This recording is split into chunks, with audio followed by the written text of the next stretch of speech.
여러분 안녕하세요. 석진성 목사입니다. 국민복음, 세상을 깨우는 말씀을 통해 그리스도의 가르침을 따르는 복된 인생들 되시길 축원합니다. 오늘 이 시간 함께해 주실 귀한 패널분들을 소개하겠습니다. 여러분 반갑습니다. 안녕하세요. 네, 또 한 주간 더 잘 지내셨죠? 네. 또 오늘 또 전도서의 말씀 또 기대가 되십니까? 네. 네, 지혜자의 삶을 향해서 우리가 한 걸음 한 걸음 나아갑니다. 오늘 함께 나누게 될 주제는 참된 즐거움과 만족이라는 주제입니다. 혹시 파랑새라는 작품 아세요? 들어보셨나요? 들어는 봤는데. 네, 영화로 보신 적이나 연극 뭐 이렇게 보신 분들도 있고 할 텐데 이 벨기에 동화 작가인 메테르 링크가 쓴 작품이에요. 거기에 이제 두 남매 치르치르와 미찌르라는 이 아이들이 나와요. 그래서 꿈속에서 행복을 찾아서 떠나는 그런 여행을 담은 이야기인데 행복의 파랑새를 찾고자 떠나요. 그래서 여기저기 다른 사람들의 이야기를 들으면서 그들이 거기에 있을 것이다라고 하는 그곳을 향해 갔는데 결국 못 찾죠. 그러고 나서 이제 잠에서 이제 깨어납니다. 그런데 깨어난 이 두 아이가 깜짝 놀랍니다. 왜 놀랐냐면 그동안 자기들이 세상에 기르고 있던 산비둘기의 그 깃털에서 유난히도 그날따라 파란빛이 빛났던 거예요. 이야기가 그렇게 끝납니다. 이게 무슨 의미겠어요? 행복의 파랑새는 멀리 있는 게 아니라 가까이 있는 거다. 이걸 얘기해주고 싶은 거죠. 바로 이 사실을 일깨워주는 말씀이 오늘 여러분과 함께 살펴보게 될 전도서 2장의 말씀인 것 같습니다. 그래서 우리가 전도서 2장을 시작하면서 1절 말씀을 우리 장현 아나운서님 함께 읽어봐 주시겠습니다. 나는 내 마음에 이르기를 자 내가 시험 삼아 너를 즐겁게 하리니 너는 낙을 누리리라 하였으나 보라 이것도 헛되도다. 아멘. 또 헛되도다라고 이야기가 나오지만 전도자가 참된 행복을 찾기 위해서 사람들이 좋다고 하는 것을 자기 인생에 다 한번 시험을 해본 거예요. 인생을 그만큼 살았으니까 자기 인생 속에 이것도 좋다, 저것도 좋다, 이것도 좋다 다 해본 거죠. 그런데 이제 첫 번째로 해봤던 것이 쾌락이라는 거예요. 그러니까 찾아간 나라가 쾌락의 나라였다. 낙을 즐겨보자, 인생 한번 즐겨보자, 뭐 이런 거 아니겠어요? 그래서 전도자가 쾌락에 자신의 몸을 던져봤던 겁니다. 인생 속에서. 그런데 즐겨본 솔로몬의 마지막 내린 결론이 보라, 이것도 헛되도다. 그럼 이렇게 내린 이유가 무엇일까? 2절에 나와 있거든요. 우리 반동 형제님 읽어주시면 감사하겠습니다. 내가 웃음에 관하여 말하여 이르기를 그것은 미친 것이라 하였고 희락에 대하여 이르기를 이것이 무슨 소용이 있는가 하였노라. 야, 미친 것이다. 좀 강하게 좀 나와요. 그렇죠?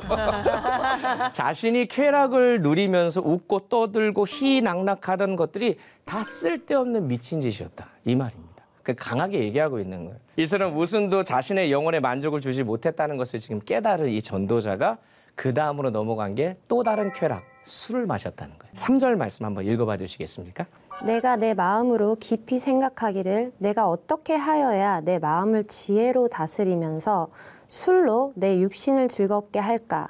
또 내가 어떻게 하여야 천하의 인생들이 그들의 인생을 살아가는 동안 어떤 것이 선한 일인지를 알아볼 때까지 내 어리석음을 꼭 붙잡아 둘까 하여. 아멘. 아멘. 어떠한 것이 진정한 낙을 누릴 수 있는 길인지 발견하기 위해 이번에는 술도 취해봤다는 거예요. 네.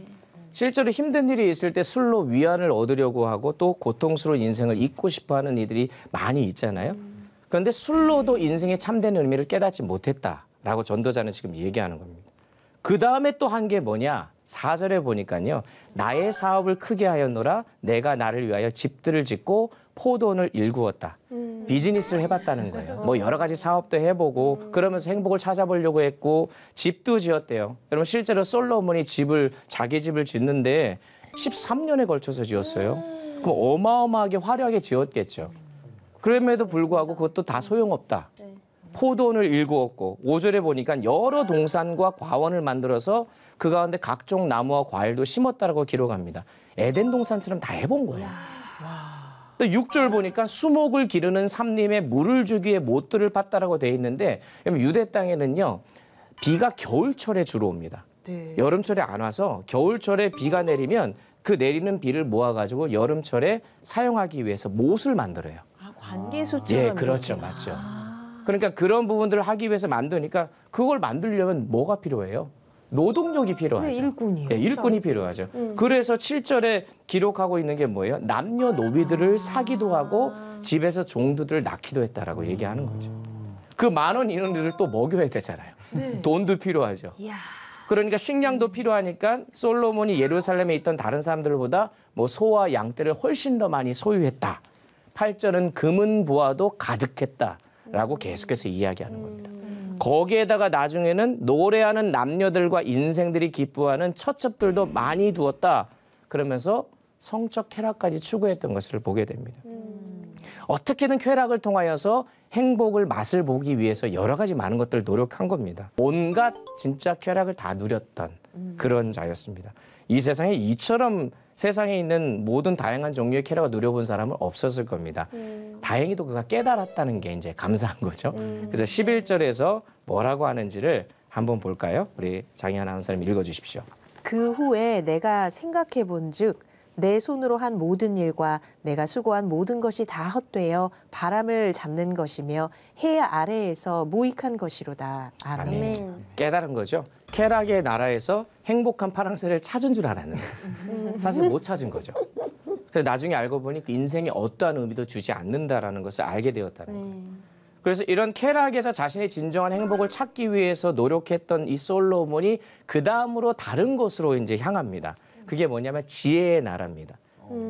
전도서 1장에서 이미 지혜에 대해서는 어느 정도 얘기를 했지만 2장 12절부터 17절까지 다시 한번 지혜를 통해서 참된 행복을 찾으려고 노력하는데 12절 13절만 한번 우리 반동희 형제님 한번 읽어봐 주십시오.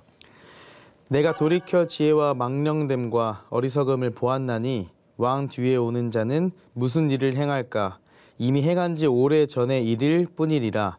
내가 보니 지혜가 우매보다 뛰어남이 빛이 어둠보다 뛰어남 같도다. 아멘. 지금 솔로몬이 내 뒤에 누가 와서 지혜를 연구한다 해도 자기보다 연구한 사람이 없을 정도다라고 얘기하는 거죠.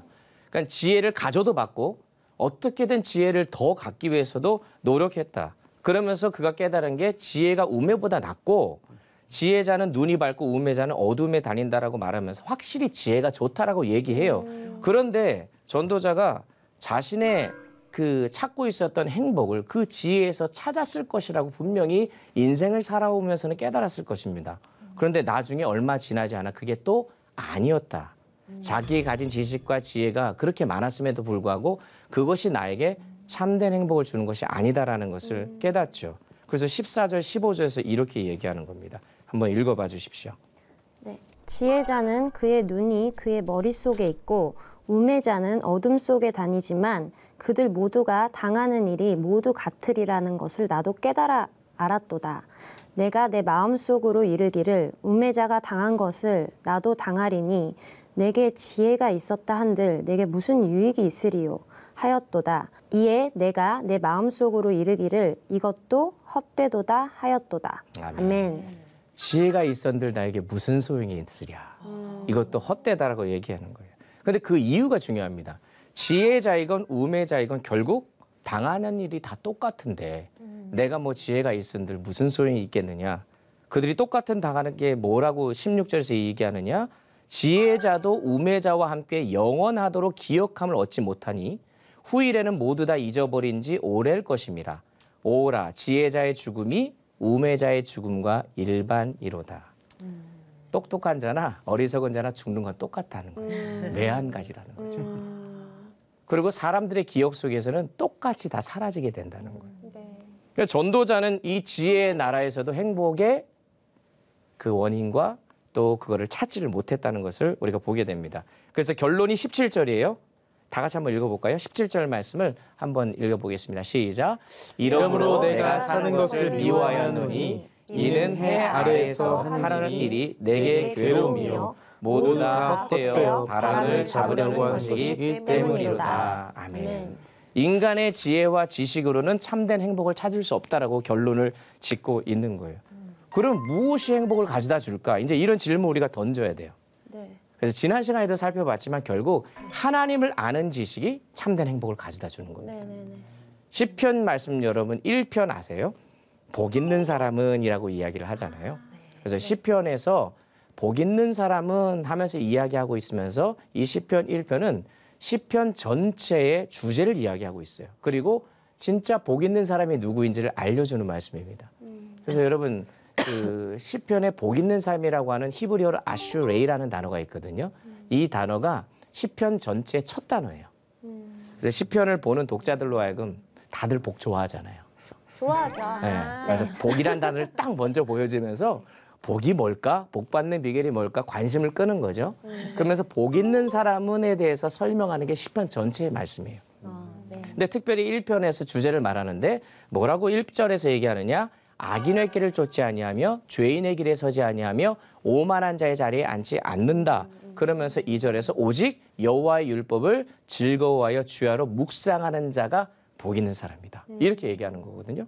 그래서 악인의 깨와 여호와의 말씀이 대조된다고 볼 수 있는데 진정한 행복은 사람의 생각과 지혜가 아니라 여호와 하나님의 지혜, 여호와의 율법을 즐거워하고 묵상할 때, 즉 하나님을 아는 지식이 점점 커져갈 때 복이 주어진다는 거예요. 이거를 시편에서 말씀하고 있는 거죠. 전도자도 똑같이 깨닫는 겁니다. 세상의 지혜 다 가져봤고 자신의 지식만을 믿고 쫓다가 보니까 그것이 복을 줄 줄 알았는데 아니더라는 거예요.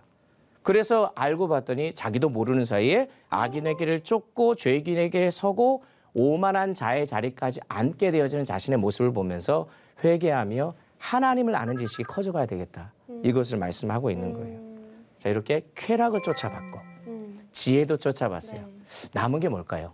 재물의 나라로 가는 것을 보게 되는데 그 내용이 18절부터 22절까지예요.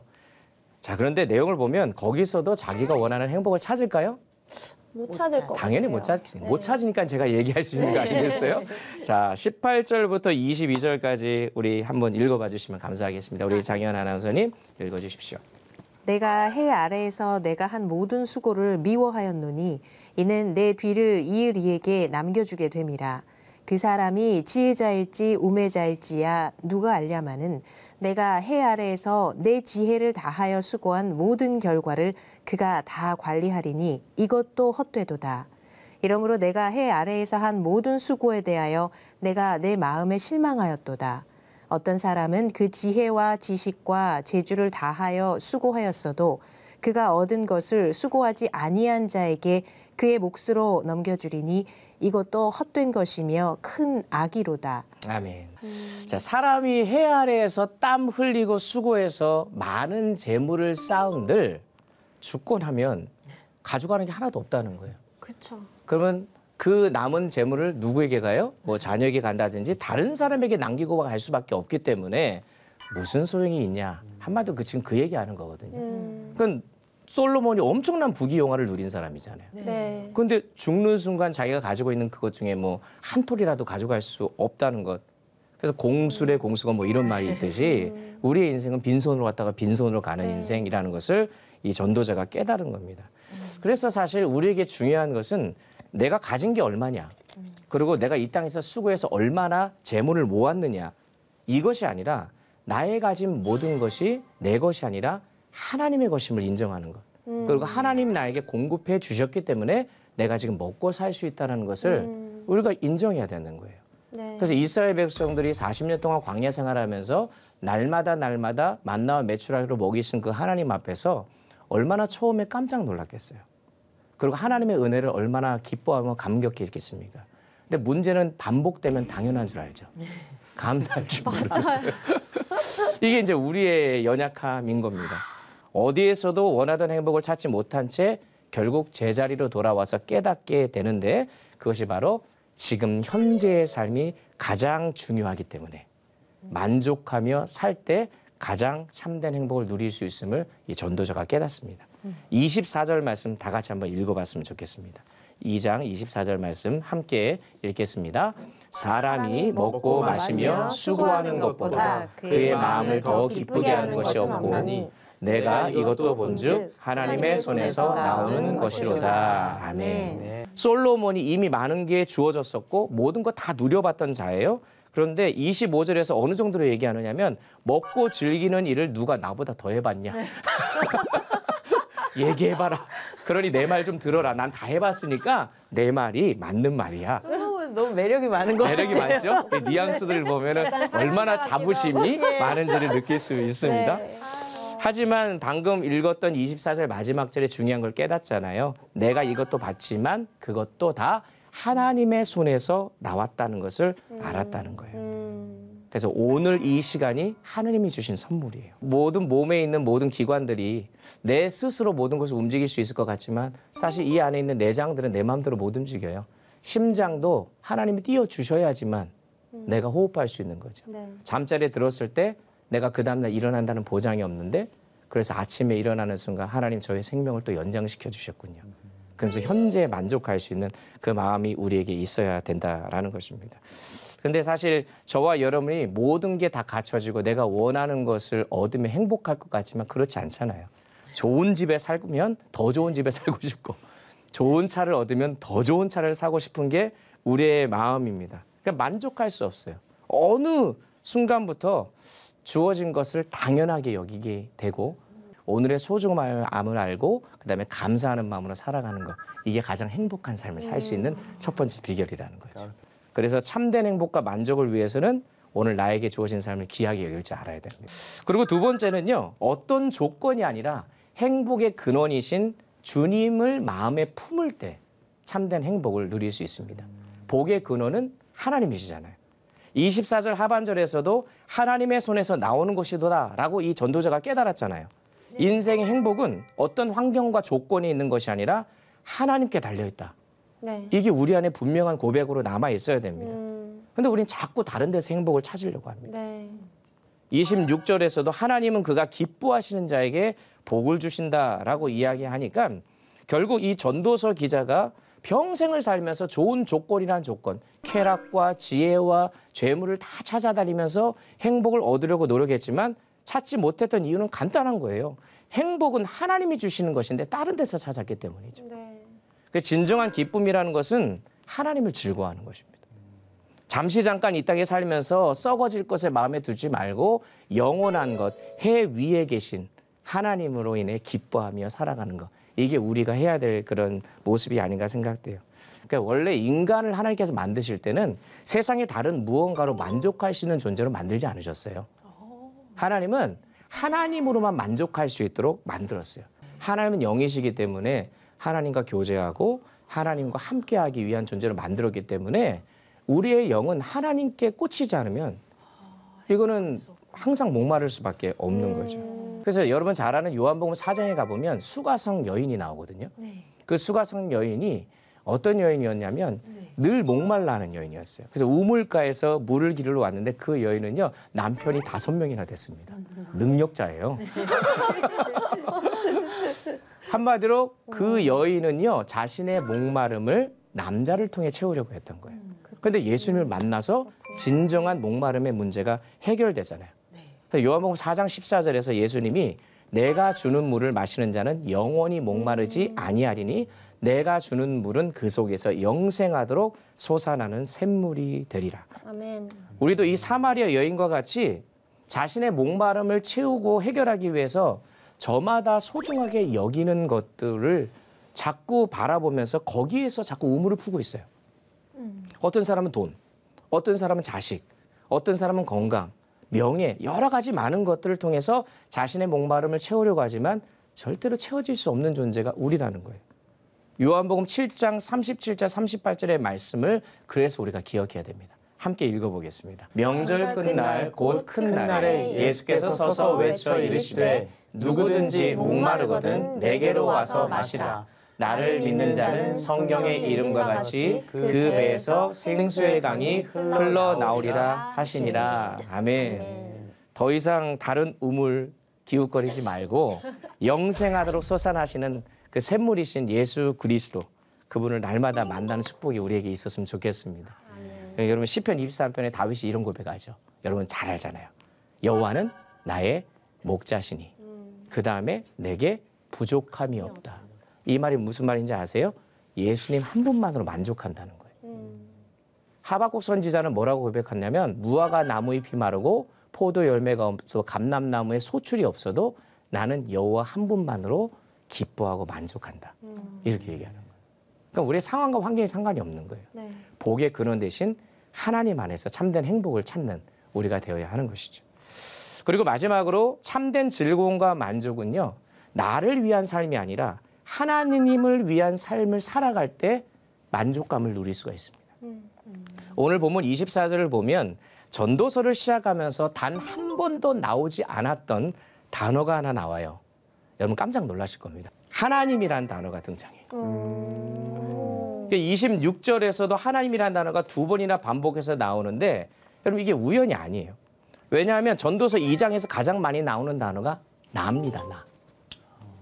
지금 전도자가 고백하면서 나.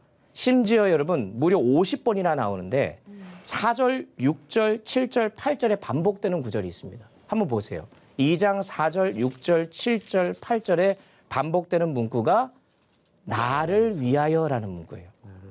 그러니까 솔로몬이 행복을 구한 목적이 누구를 위한 거라는 거예요? 나를 위한 거라는 거예요. 자신의 행복을 위해서 그 모든 것을 찾고 구했다는 것을 보여줍니다. 그러니까 그의 삶은 오로지 자기밖에 없는 거예요. 나밖에 없는 거예요. 나밖에. 이것이 어떤 의미겠습니까? 나를 향한 시선이 이제는 누구에게 돌려졌어요? 하나님께로. 해 아래에 머물러 있던 시선이 이제는 하나님께로 돌이켜지는 그런 아주 중요한 순간인 것이죠. 나는 그리스도와 함께 십자가에 못 박혔나니 그런즉 이제는 내가 산 것이 아니요 오직 내 안에 그리스도께서 사신 것이라. 사도 바울이 고백할 때 내가 그리스도와 함께 십자가에 못 박혔다는 것은 나의 옛 습관, 나의 생각, 나의 자아 그 모든 것을 다 예수님의 십자가에서 죽으실 때 못 박혔다라고 고백하는 거죠. 그래서 사도 바울이 먹든지 마시든지 무엇을 하든지 다 하나님의 영광을 위하여 하라라고 이야기한 거예요. 그것이 우리에게 행복의 비결이기 때문에 알려주는 거지 너 예수 믿었으니까 너 그렇게 살아야 돼요. 강압적으로 얘기하는 게 아니에요. 그게 복된 방법이라는 거예요. 여러분 꼭 기억하십시오. 참된 기쁨과 평안은 오직 복의 근원 대신 하나님께로부터 나오는 것입니다. 오직 하나님만을 기뻐하면서 나를 위한 삶에서 이제는 하나님의 영광을 위한 우리의 삶이 되기를 간절히 소망합니다. 그러면 이 세상에 줄 수 없는 평안과 기쁨이 저와 여러분에게 넘쳐나게 될 거예요. 오늘 강의는 여기까지입니다. 여러분 오늘 들으시면서 어떤 생각이 드셨습니까? 감사하는 마음을 더 생각을 하자라고 조금 다시 한번 또 반성을 하는 오늘 좀 반성을 많이 하네요. 네, 그런 깨달음을 되게 많이 받았습니다. 전도서의 말씀이 희한하게 우리에게 자꾸 반성하게 만들죠. 깨달음 주고. 네. 그래서 우리가 말씀 안에 거할 때 나 자신을 보게 되고 그 안에서 참된 지혜이시고 복의 근원 되신 하나님을 보일 수 있는 눈이 열려지는 거예요. 네. 그게 참 복된 거고 네. 그래서 이 시간이 진짜 복된 시간인 거죠. 네. 네. 또 다른 분 혹시 있으실까요?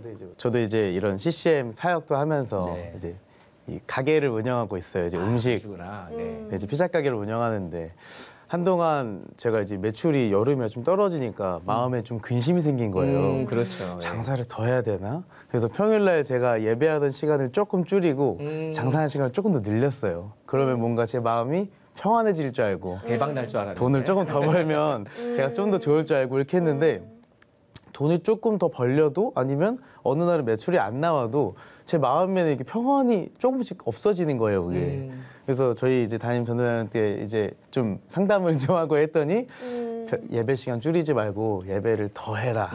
더 하고 장사를 조금 안 돼도 네 마음에 평안이 있을 거다라고 해줬는데 진짜 예배 시간을 더 늘리니까 제 마음 안에 좀 더 평안함과 즐거움이 조금 더 예전보다 돈은 많이 못 벌어도 한 이 정도만 벌어도 제 마음 안에 평안이 좀 있다는 거를 많이 깨달았는데 오늘 또 이렇게 재물까지도 하나님의 것이니 다 온전히 맡겨라라는 또 말씀을 들으니까 또 그 생각이 또 매출과 나네요. 상관없는 평안함. 네, 그럼요. 하나님으로부터 오게 되어지는 거. 네, 네, 네. 제가 요 이야기를 좀 말씀을 드리고 좀 마무리했으면 좋겠는데 여러분 피자 드셔보시죠. 네, 네. 제가 피자를 먹으면서 은혜를 받은 적이 한 번 있습니다.